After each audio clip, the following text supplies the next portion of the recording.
Gaynor Hancock a dwi byw yn Camros ger Hwlffordd. Dwi arweinydd clwb Cisen blynydde nawr, ond mae plant fi'n mynd i'r clwb hefyd. Pan o'n i'n ifanc, o'n i'n mynd i clwb Llysfran ac wedyn priodes i'r gŵr a fyddes i lawr i clwb Cisen. Fes i'r clwb am blwyddyn a wedyn gysym i'r plant, felly o'n i'n aros getre dyn nhw, a nawr maen nhw'n henach, dwi wedi mynd nôl i'r clwb i helpu nhw.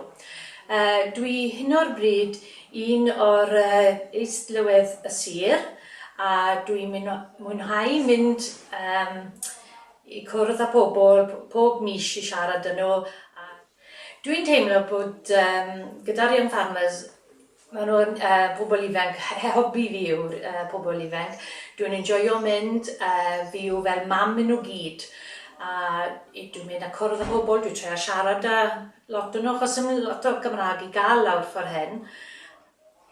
Fel o'n i'n gweud, ym lot o bobl yn siarad Cymraeg lawr ffordd hyn, ond mae ferch yn byw drws nesa, mae gŵr hi'n Saesneg a mae hi wedi dechrau siarad Cymraeg.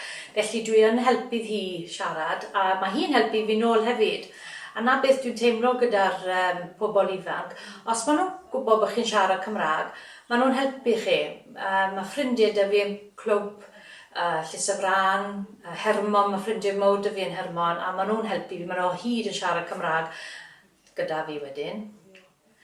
Llunau oedd mab fi yn cystadlu mewn ffasiwn ffarmwr ac oedd rhaid o mynd nôl ymlaen i Caerdydd a o'n i'n helpu fe llawer gyda siarad Cymraeg a o'n i'n becso achos oedd ddim Cymraeg yn gryf iawn, bys fe'n ddim yn ymlaen trwy amser, ond pob noswaith oedd nhw getre oedd yn gweud na dwi'n mynd trwy'r rown nesaf, so o'n i'n falch i clywed ni a o'n i'n treial helpu fe'n siarad Cymraeg a deall popeth wedyn.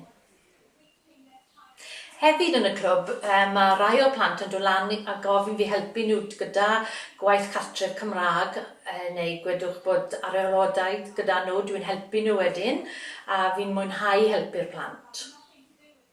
Shwmae, Nia George ydw i a fi yw trefnydd ffermwyr ifanc Sir Benfro. Gaynor Hancock, beth allai weid am Gaynor? Wel, ni'n ffodus iawn o gael Gaynor yn y sir fel un o islywyddion y sir.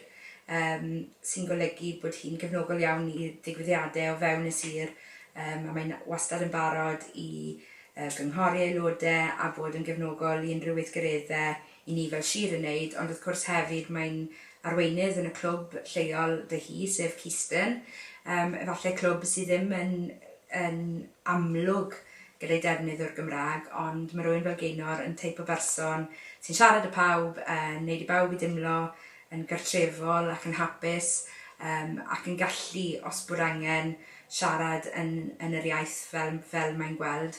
Mae hefyd, fel ni'n gweud, yn y sir dyn ni, yn barod iawn i stiwardio digwyddiadau Cymraeg, digwyddiadau Saesneg, digwyddiadau dwyieithog, siarad unrhyw un, ffrind i bawb, teip o berson falle byddech chi'n clywed i cyn bod chi'n gweld i, ond mae wastad yn gefnogol ac yn cymryd diddordeb mewn gweithgareddau sydd â ni i hybu'r Gymraeg. Mae'n gefnogol o waith y sir yn trial hybu'r Gymraeg a wneud yn siŵr bod deunydd dwyieithog gyda ni o ran reolau, o ran gwybodaeth sy'n mas ar y we. Just person diamhongar iawn, person hapus iawn a person brwdfrydig iawn dros gwaith y mudiad, boed hynny'n Gymraeg neu yn Saesneg. Dwi'n diolchgar cael enwebu am y Gwobr yma.